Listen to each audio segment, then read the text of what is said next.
Back home now, and the Keneally government has walked away from the state power sell-off, promising never to revisit the issue. Its plans to privatise the electricity sector collapsed when the second phase of it failed to attract a single bidder. The Treasurer blames what he calls a toxic atmosphere created by the intense political debate. The Greens say it leaves the power industry in disarray.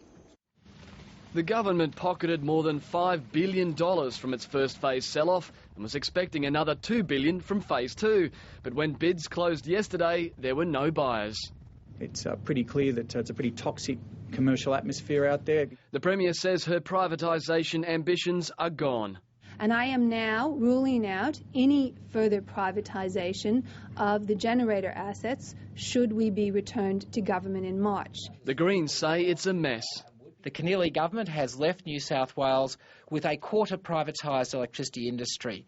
This is not a stable situation. The opposition leader says he won't sell the network of poles and wires, but won't rule out selling the generators. In a couple of weeks' time, when we release the policy, you will see the details of our electricity policy.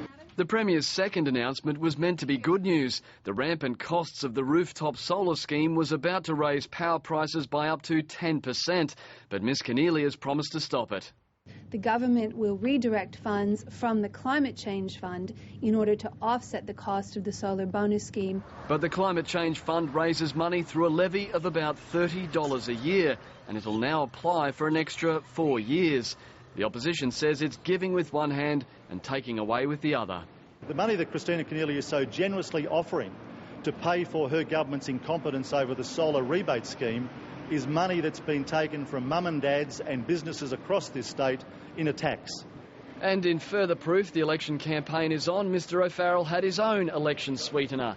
He's promised to tear down the Sydney Entertainment Centre and build a $700 million convention centre in its place by 2015. Matt Wordsworth, ABC News.